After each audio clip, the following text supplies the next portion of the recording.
Once upon a time, there was an old man and an old woman and a little boy.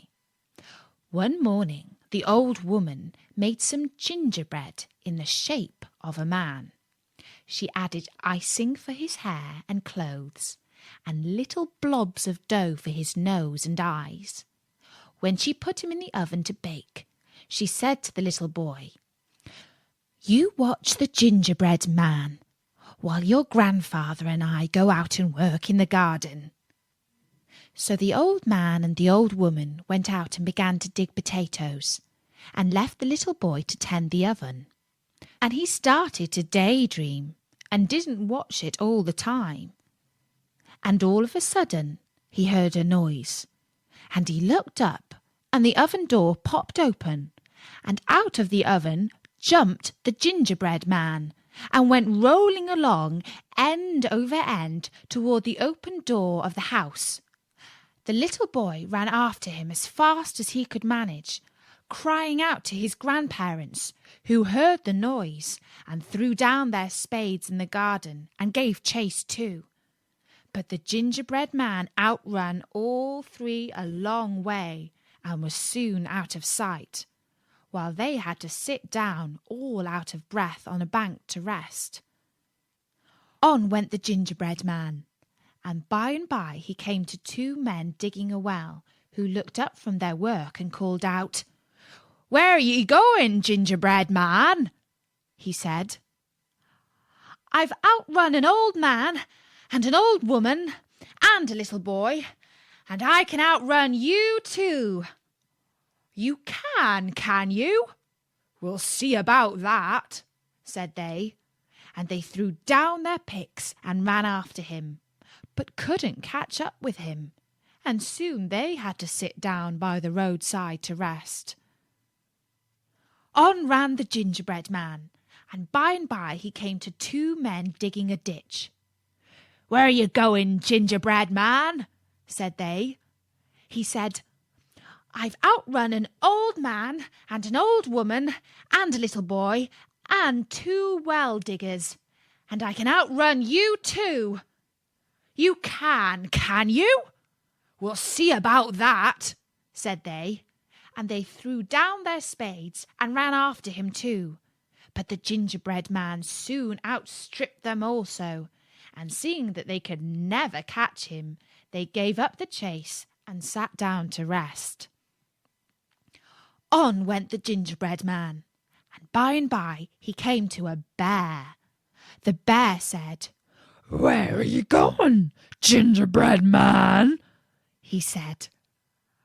"I've outrun an old man and an old woman and a little boy and two well diggers and two ditch diggers, and I can outrun you too."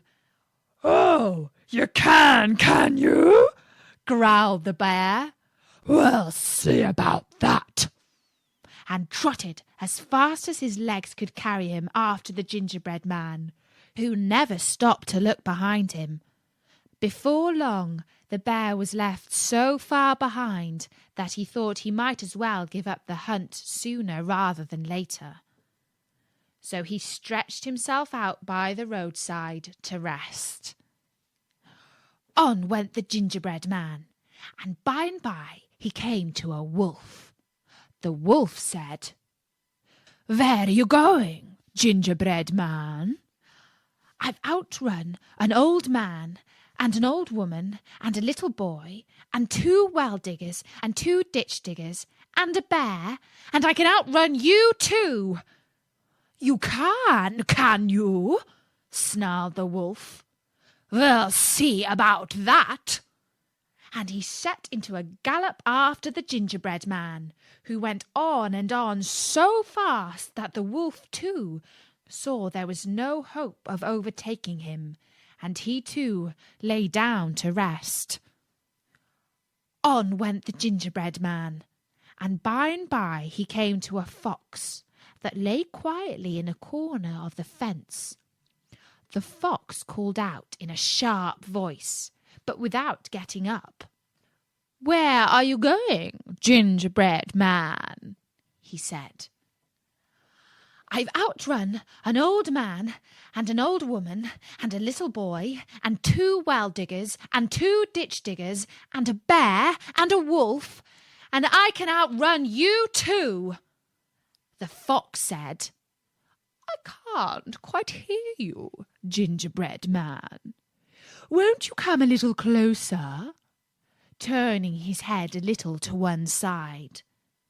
The gingerbread man stopped his race for the first time and went a little closer and called out in a very loud voice, "I've outrun an old man and an old woman and a little boy and 2 well-diggers and 2 ditch-diggers and a bear and a wolf, and I can outrun you too." "Can't quite hear you. Won't you come a little closer?" said the fox in a feeble voice, as he stretched out his neck towards Gingerbread Man and put one paw behind his ear. The Gingerbread Man came up close and, leaning towards the fox, screamed out, "I've outrun an old man and an old woman and a little boy and 2 well-diggers and 2 ditch-diggers and a bear and a wolf, and I can outrun you too." "You can you?" yelped the fox, and he snapped up the gingerbread man in his sharp teeth in the twinkling of an eye. And that was the story, Nori, of the Gingerbread Man. I think that the ending is rather sad. But Bertie doesn't agree. He says that gingerbread is extremely tasty, and he doesn't blame that fox at all for wanting to eat it.